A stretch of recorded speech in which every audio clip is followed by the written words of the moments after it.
Salamlar, sizləri İnnovativ Təhsil Mərkəzindən xoş gördük. Mən Anar Həsanov.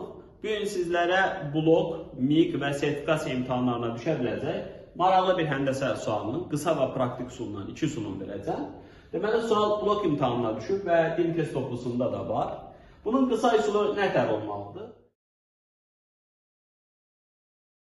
Deməli, suala baxanda ümumi üçbucağımız bərabər yanlı üçbucaqdır. Bərabər yanlı üçbucağın ən çox yada düşən qaydası onun oturacağına hündürlük çəkməkdir.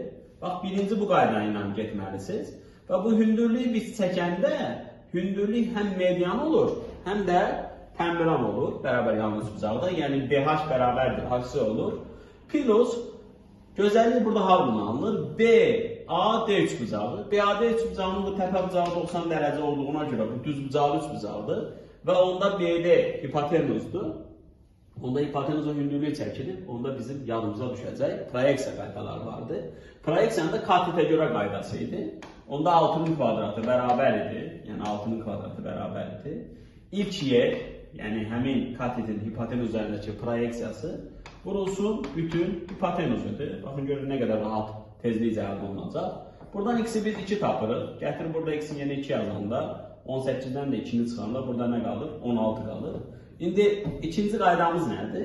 Axı dedik bərabər yanlı üçbucaqda oturacağa hündürlük çəkən bu həm mediandır, həm də tənvirəndir. Baxın bura 16'dırsa burada 16 olmalıdır. Onda 16'dan 2'ni çıxanda 14 qalır. Bu bir üsul. İkinci üsulumuz necə olacaq? İkinci üsulumuzda biz təbii ki Pifagor teoremindən istifadə edirik. Bu 6'nın 3 qatıdır. Bu 6'dır. Deməli Pifagor teoremi yazanda 9 çıx 1 nə qədər edir? 8 edir də, eləmi? Yəni bura olur 6 kök altında 8. Onda burada olur 6 kök altında 8. Baxın, bərabər yanlı üçbucaqda çox gözəl digər bir qayda var. Qayda nədir? Mən bunu dərslərdə çox demişəm. Yəqin ki video izahlarda görürsünüz. Bir bərabər yanlı üçbucağın oturacağına hər hansı bir parça çəkildikdə təbii ki bu oturacağı 2 yerə bölür. Buna x deyək, buna y deyək. Bu da bərabər yanlıdır, A-dır, A-dır. Baxın, bu n-i necə tapırıq?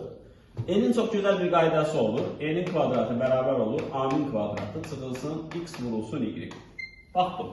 Amma onu deyim ki, bayaqki üsul bundan yaxşıdır. Çünki burada bu düsturu da siz bilməlisiniz. Bu düsturu hər şagird bilmir. Amma proyeksiya qaydasını hər şagird bilməlidir. Onda, baxın, bura 6 idi axı. Və buranı da bilmirəm, x idi və burada 18'dir, var. Onda qaydamız necə olacaq? 6'nın kvadratı bərabər olacaq. 6 kök altında 8'in kvadratından çıxacaq nəyi? Altdakı 2 parçanın A-sını. Burada bir neçə əməliyyat tapandığımıza görə bayaqki ilk üsul bundan çox yaxşı üsuldur. Belə, növbəti sual izahlarında görüşərik. Hər birinizə uğurlar.